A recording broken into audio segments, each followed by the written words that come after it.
Welcome to your warm-up video. You might do this video just one time, or I'd recommend doing it every time before your longer practice for each day. It's just going to give you a nice foundation of strength in the wrists and a little bit of core activation, so you'll feel a little bit more ready for the vinyasa. So we'll be doing 3 core exercises, 3 wrist warm-ups, and then we'll get into our practice after that. Let's start lying down. As you lie down, bring your knees up above your hips and take your shins parallel to the floor. Take your hands down by your side. And then draw your tummy in. So pull the navel, the belly button, back towards the spine and see if you can imprint the low back into the floor. Keep that contact and keeping 90 degrees at both knees. Tap the right heel down to the floor and bring it back up. And tap the left heel down, so you're not bending the knee, you're moving at the hip. Bring the leg back up. Right leg taps down and back up. Left leg slow, low back stays down and back up. Keep going like that. And the emphasis here is on keeping my low back in contact with the floor or as close to the floor as I can get it. So I'm moving my legs, but I'm doing my best not to let my pelvis tilt forward and back. Go for another 3, another 2, and another 1. Come back up to the start position and then bend your knees, take your feet to the floor, bridge pose. Press down through the feet, lift the hips up, just a gentle bridge to let the front of the hips release. And take an inhale here.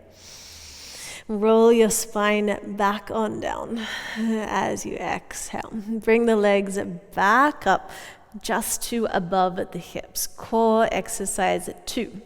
Take your hands behind your head this time and curl your head and your shoulders up. Keep the elbows wide. Take your right leg up towards the sky and then lower the right leg down to hover, but pause before your low back lifts up off the ground. Just hold here for 3. Breathing for 2. And 1, bring the right leg back up and rebend the right knee. Left leg goes up to the sky. Breathe in.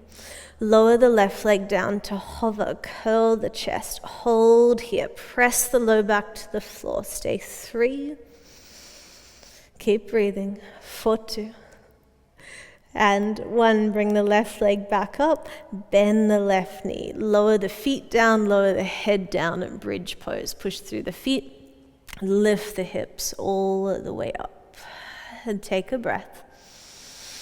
Roll the spine and the hips back on down. Final core exercise for our warm-up. Bring the legs back up to your start position, knees above the hips. Take your hands behind your head, elbows wide, curl the head and the shoulders up. Slide your right leg up towards the sky. Lower the right leg just a little of the way down. Then reach the right arm outside the left leg. Pull the tummy back. Try to lift the left shoulder up. Stay for 3. Stay for 2. And 1, back into the middle. Rebend the right knee. Left leg goes up. Lower the left leg, maybe just a little down. Reach left arm outside right leg. Try to lift the right shoulder. Stay with it just for 3. Keep breathing. I'm right here with you for 2.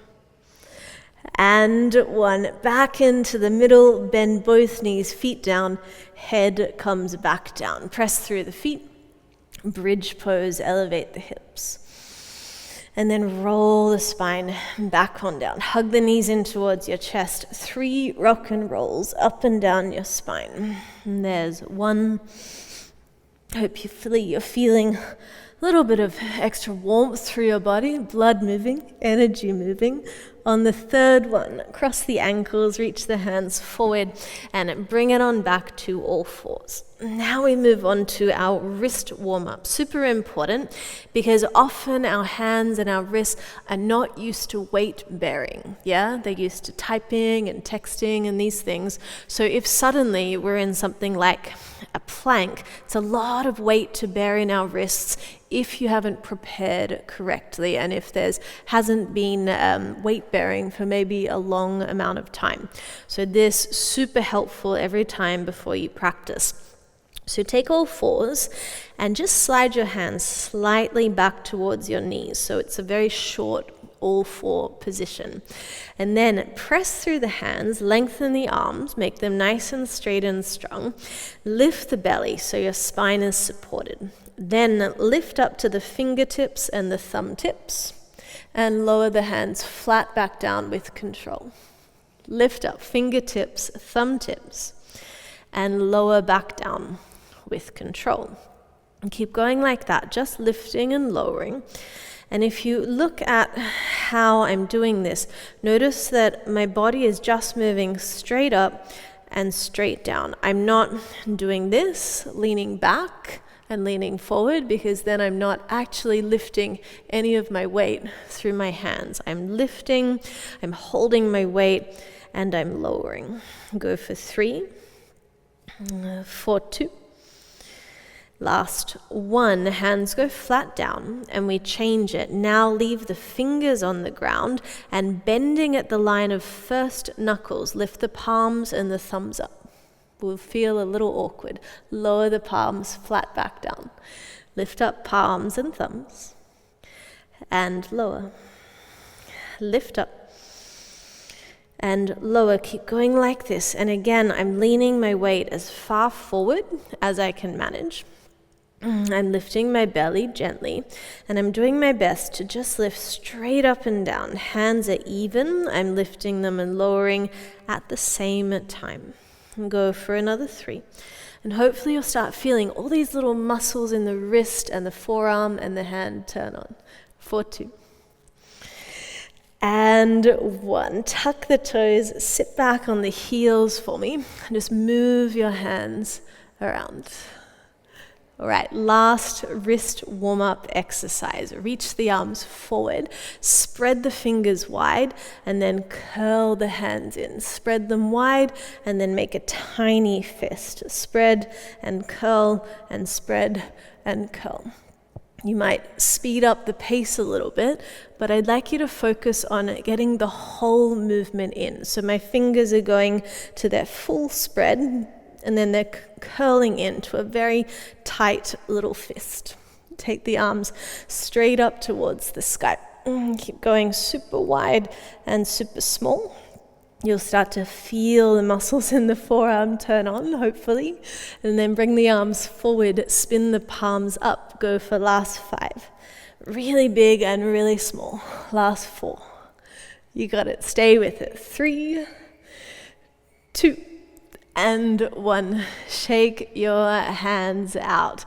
Lean forward, flatten the feet. That was a little sneaky toe stretch at the same time. And now we are ready to practice. So move on to video number 1, or whichever video you are up to in the series.